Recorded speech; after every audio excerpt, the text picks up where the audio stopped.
What's going on, everyone? Welcome back to another OutLookingIn episode. This week, I'm joined by Jamie Overbeek, a teen pro kiteboarder from the Netherlands. But before we get into the episode, make sure to like and subscribe if you're watching on YouTube, and hit that down button if you're on Spotify or Apple Podcast. It's the number one way you can support. All right, without any further ado, enjoy the episode. All right, so Jamie, how's it going, bro? How are you? Yeah, I'm doing great. That's awesome. So, starting off, I just want to introduce how I actually found out about you. It's so funny because I'm a windsurfer personally, so every time I'm out, I see these absolutely insane kiteboarders doing like crazy tricks. Like it's so insane. And I was like, yo, I've got to get one of those guys on the podcast. I reached out to you. Wasn't expecting you to text back. You texted back. You said you're down, and yeah, here we are. Yeah, nice. It's awesome. So, starting off, do you want to introduce yourself on like how old you are, where you're from, and what you actually do? Yeah, I'm Jamie Overbeek. I'm 16 years old. I live in the Netherlands, and I'm a pro kiteboarder. That's crazy, dude. Especially at that age, being pro, like that's so impressive. So, for everyone who doesn't know, can you actually explain what kiteboarding is? Kiteboarding is like surfing on a wave, but you have a kind of a kite that just pulls you through the water, and yeah, that's basically insane. it. Yeah, it's crazy. Like this, the air that you guys get is just, it's mental. So how'd you get into this? How'd you get into kiteboarding? My dad started flying kites with a friend on the beach, and I also started doing that for a few years when I was 6.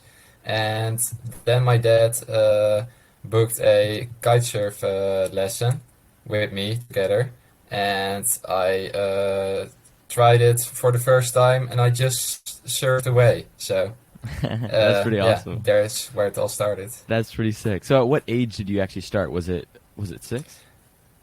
6 on the beach with a kite, and Right. kite surfing at the age of 9. Wow, 9's pretty young too, because that's like, anyone, like everyone listening, if you go look up kitesurf or kiteboarding, whatever, it's very difficult. It's not something that like you have a full-on kite while you're doing it. Like it's not easy. And it's funny that your dad was just kiting it, and you kind of were like, why not? Yeah. Try that out. Yeah. That's so sick. That's super cool. So do you do any water sports? Obviously you're pro, but is there any other water sports? Or is it just kiteboarding? Only kiteboarding. Yeah. I totally see that. I know a lot of different athletes they like go in and out of different water sports, but I can totally see how you're focused on. Okay, you're crazy at it, so why not, right? Yeah. But is there any like water sports in the family? Does it run in the family at all? Not really before kite surfing. Oh wow. Yeah, my brother and my dad are also kite surfers. My dad is more the cameraman, but he can also kite surf, but only cruise. And my brother is also a really good kiter. Wow, that's sick. That's actually super cool. So yeah, it's just kind of like starting up now of the family of. That's pretty sick. So it's gonna keep going on from here. Like you're the next. Yeah, it's gonna keep going on in the family. That's pretty sick. So is there someone that you are inspired by, or that inspired you to kind of do kite surfing? Was there anything like that, or did you just kind of get into it? I kind of get into it. Really? So, and then you just loved it? Yeah, Really? I loved it. That's so sick. That's a lot of people can't say that. A lot of people, like, even anything I do, it's all built off of like inspiration. Like I'm always inspired by someone to do it. So that's pretty impressive that you could just do that. So I saw that you were the Vice World Champion Hydrofoil Big Air.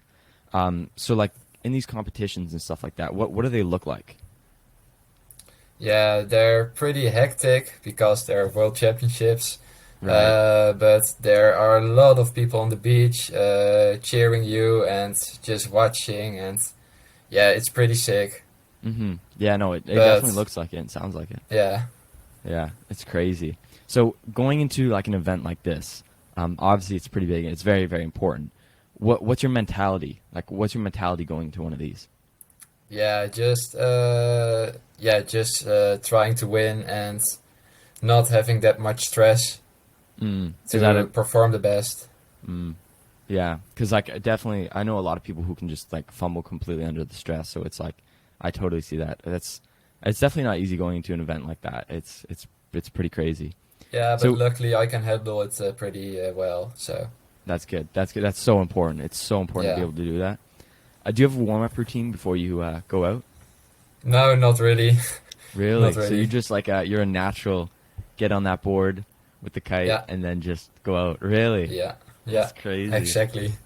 That's. Do you listen to music? Anything? No, no, not. I listen a lot to music, but not really before a competition. Wow. I'm That's just crazy. looking at the other guys, what kites they're gonna pick and stuff. So, and Wow. that's the only thing. That's insane. That's so impressive. The fact that like, because like I've had other athletes on and like they're running me through their entire warm up routine or whatever. It's just like it keeps going on and on. Uh, They need to do something exactly like they need to get in the water a certain way. They need to whatever you know. That's so funny. Um, yeah. So whenever you're up in the air or whatever, like I know kiteboarding, the tricks are in the air, obviously, right? mhm. It's all in the air. So what would one of these tricks look like? Just a triple backflip, kind of something like Wow. that, with your board off your feet and doing other things with your kite. Yeah, Wow. there are a lot of tricks, a lot of Hmm. crazy tricks that Yeah. yeah, It's absolutely insane. So like you it's actually insane. take I've seen you like actually take the board out of your feet and Hmm. then you start doing stuff.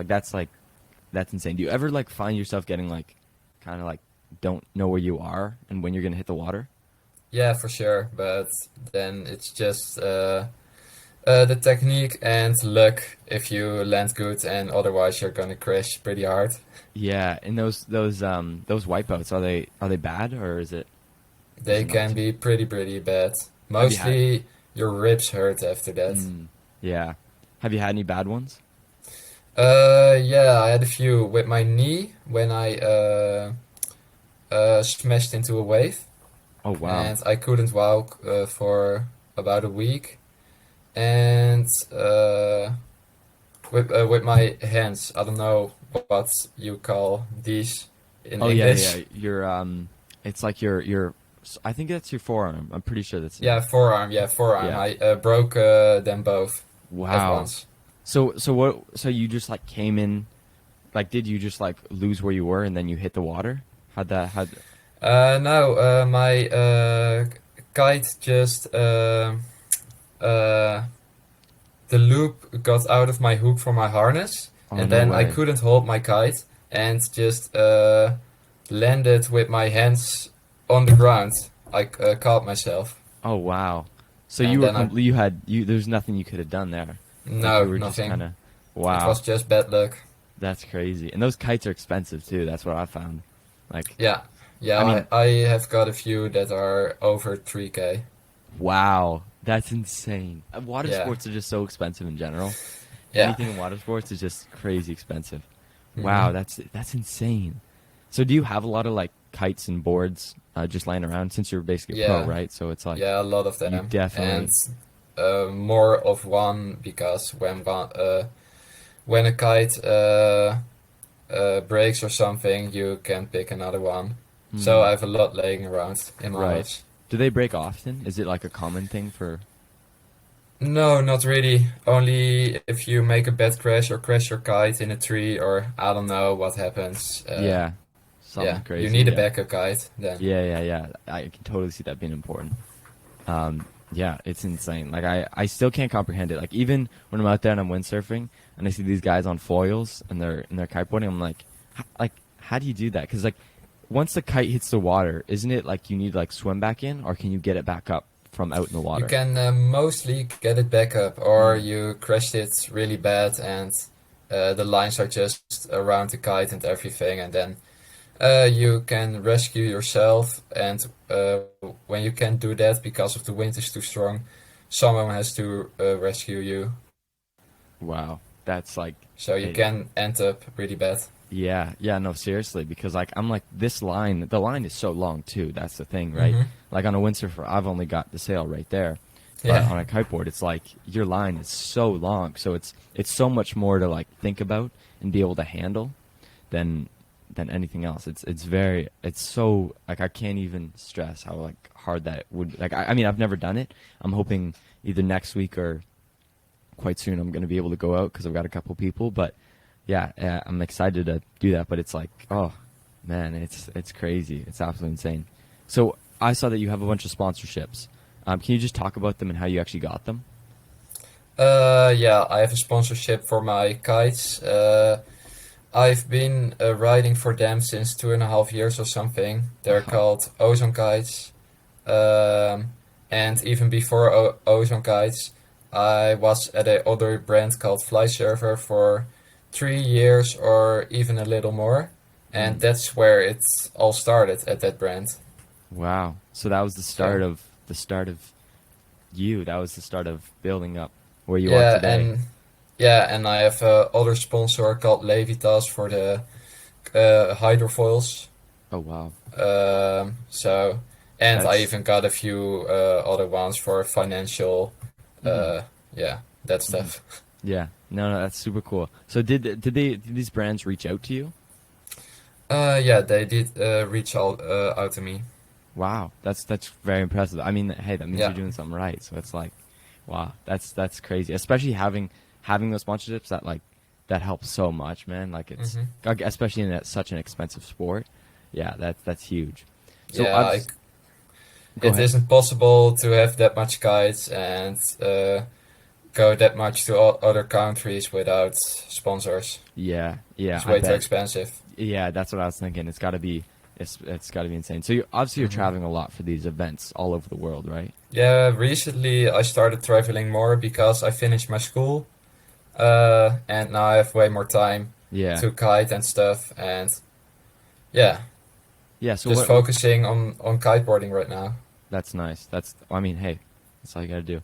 But what is with school, how are you managing that with kiteboarding? Is it like well, obviously whenever it was on, would you like go to school then kiteboard in the afternoon? Was it something like that or was like because obviously you're a professional kiteboarder, so it's like your time is different. Like you know what I mean? Do you get what I'm trying to say?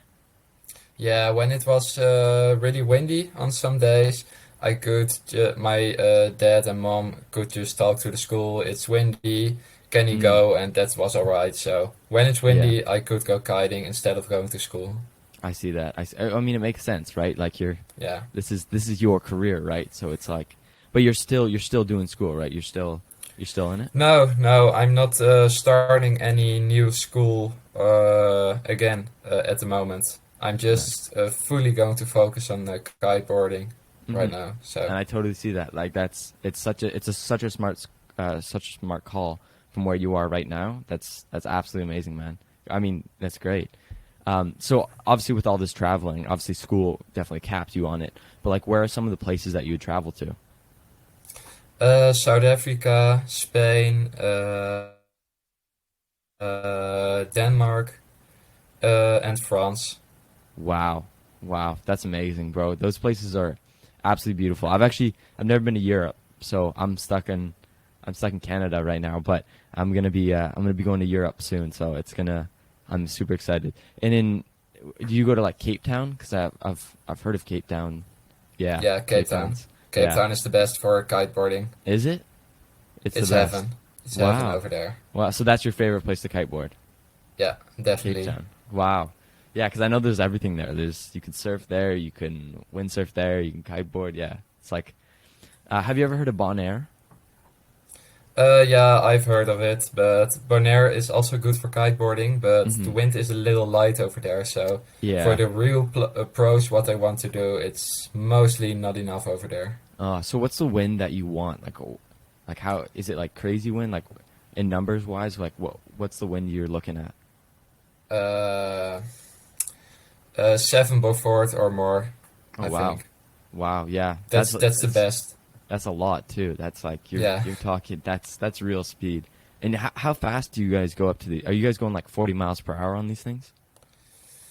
Um, Even more. We can hit 90 in the air if it's really, really windy and we just pick a huge gust.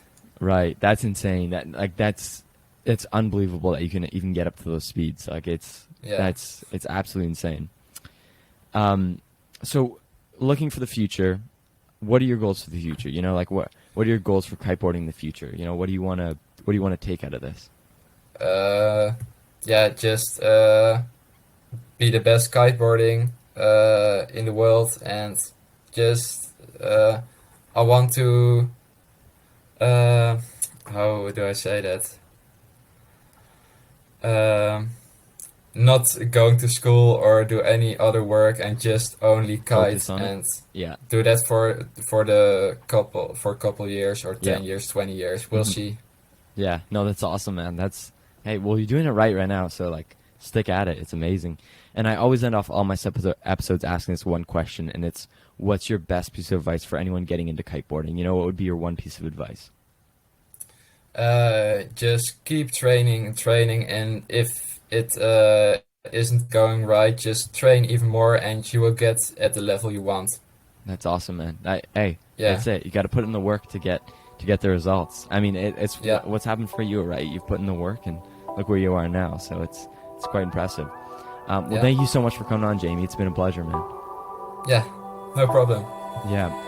And as always, everyone listening, all of Jamie's links will be in the first description below. Go check him out. Go drop him a follow. He's amazing. Go check out his content. It's absolutely insane. You'll see all about kiteboarding. It's crazy. And yeah, without any further ado, that's a wrap.